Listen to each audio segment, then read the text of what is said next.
The name is Daniel King, the founder of The Brighter Side of Life and a first-year student here at Eduvos. I came into tertiary education with an intention of dominating the system, whichever university I got into. In order to accomplish this task, I made sure to read a book that helped enhance my memory.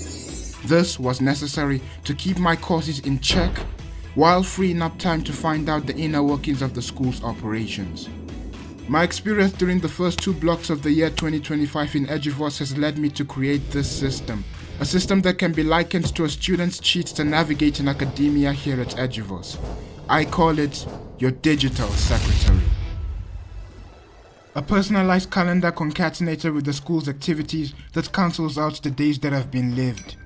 A weekly schedule that tells you exactly how far we've gone through the block, what week we're in, and what exactly you're expected to accomplish in that week for each and every single one of your modules.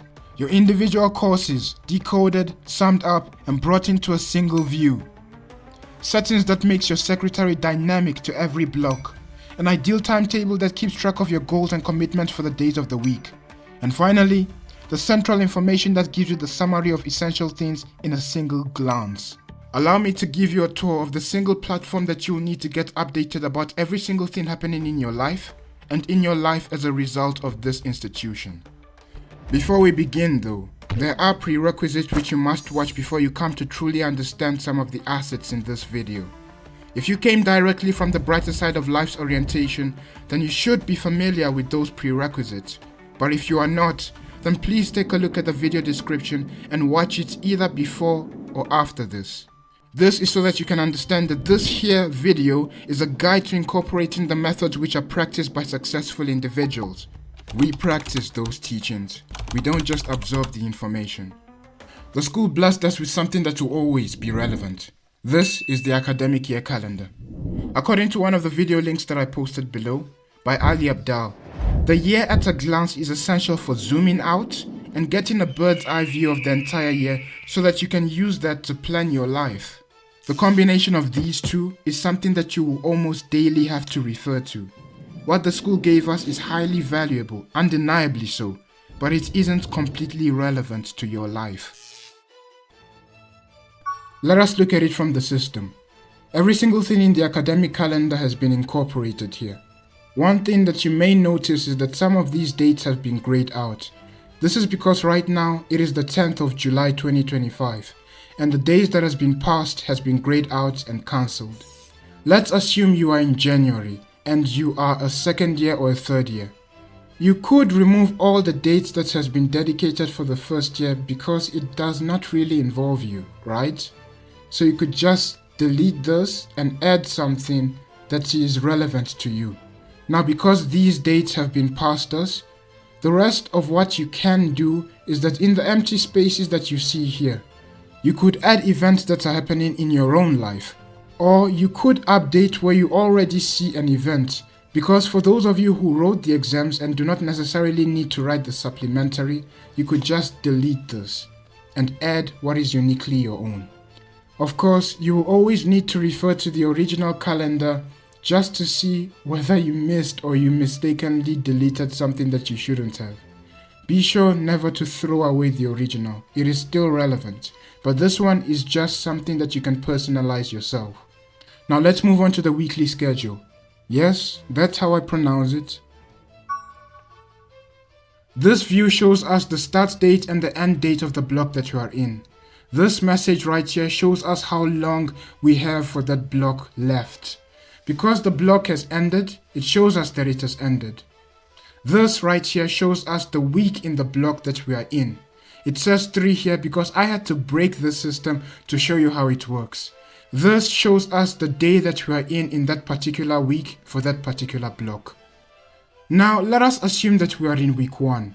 Notice what happens to this table right here. If I change this 3 to 1 and press enter, it auto updates. It took time, but it's because of my network. The moment I press enter, this table reflected the activities that we're doing for that particular course in that particular week. There are 4 records here because, from experience, the maximum amount of courses we do per block is 4. Now, if there were to be more than 4 per block, I believe that would be illegal. But if that just so happens to be the case, then I'll just have to add more records to this table, which is not something I'm looking forward to. Now let us answer the question which is in your mind. Where does this table get the information from based on the week that we are in? The answer lies in the individual courses. In this view, we see a course name and we see that course name has been decoded. The course is IT, which is Information Technology, PL, which is Introduction to Programming, A, which is Course Part A. Then the level of study, which is represented by this number 1, shows us that it is an undergraduate level 1, and the starting block, which is the first number after the hyphen, is 2, which tells us that this block starts in block 2 and the last number ends in block 2. Finally, we are given the link that we can click to access that particular course in my LMS. Here we have the assessment details showing us the formative and summative assessment. We have two formative assessments. We have one which is a project and we have another one which is a test. We are also given the duration of that particular assessment and the total mark that it is out of. The summative assessment is just one and it is a proctored test. The details of this is scheduled to be released in week 5 and that summative assessment takes up 50% of the entire module. Now I know that none of you would like to even think of writing a deferred test because it will affect your chances of getting a cum laude, but it is just there in case because life does happen. Next, we have the formative project link that we'll constantly be accessing. The global table in this individual course is where the weekly schedule extracts its information based on the week that we are at. If we are in week 0, which is the orientation week, this is the information that will be extracted. The rest of the week's details are given. Last but not least is the assessment coverage. This is how this table is read. 1.1 is identify and select appropriate predefined data types. This one tells you that it is 2.1, which is to construct a program from a design and use appropriate functions or procedures. This one shows you that it is 3.1 and so on. This is what you can refer to when you're trying to understand what is meant in this AC, assessment coverage. So here, if we want to know what we're supposed to do in 1.4, all we have to look at is 1.4, which is produce programs to desired standards.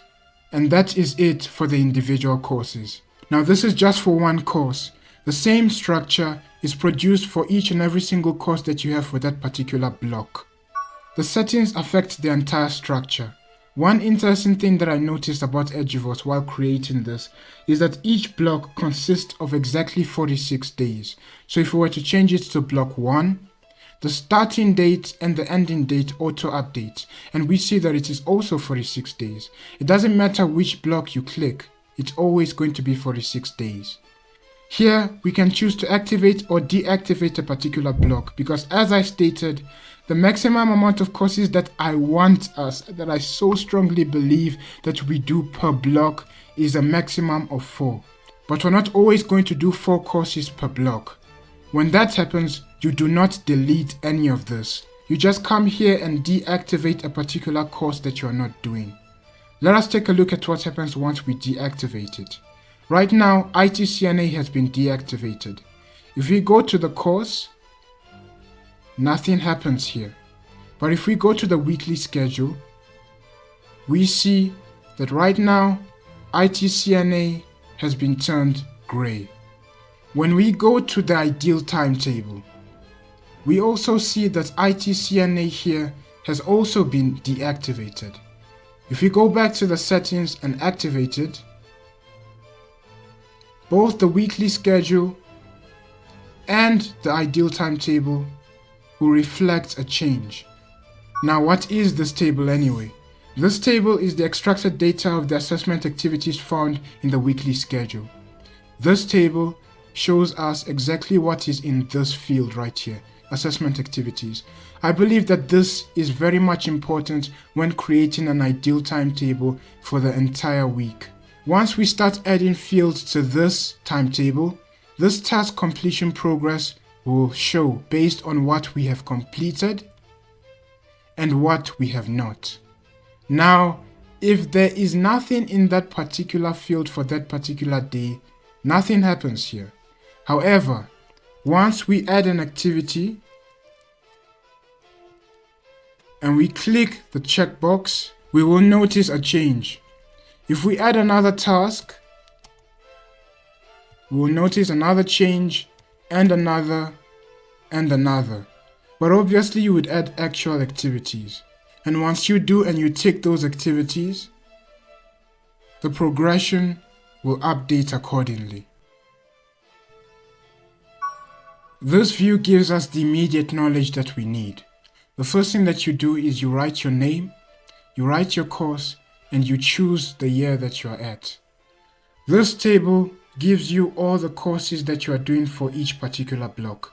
In block 1, I only had 3 courses. In block 2, I had up to 4. In block 3, I know that I have 3 courses. And finally, in block 4, I have 3 courses. Now, where do I get all of this information? I get that from this link right here, my enrollment information. You can also go further to find out which textbook you'll need for that course. You can find that in the textbook list found in vosi.net. The live calendar summary tells you all we have completed based on the dates. Right now it has passed the 1st of July 2025, hence this has been grayed out. We're in the holiday season of block 2, and right now I've got 11 days before the next block starts. We see how long each block takes. As I said, each block takes a maximum of 46 days. We see how long the assessment days are, which is 11 days. And finally, we see how long the holiday is for each block. From this view, we notice that block 3 has the shortest amount of days for the holiday, which is a terrible realization, but something that you'll have to come to accept if you want to finish this year on time. This is something that you have to create yourself. I would have loved to do it for you, but considering the number of courses the school has, it would break me. I will send you the template. You can either use the video in the description to access the video tutorial to create your own digital secretary, or you can wait for the end of the video and click that link instead. Unfortunately, I am a student in Midrand. Every week before the start of each block, there will be an orientation week to create this system. I myself will be there from 7 o'clock till 7:45 in the morning. The location within Midrand campus will be posted in the description below. I made it so that the video tutorial is as comprehensive as possible, so you don't necessarily need me.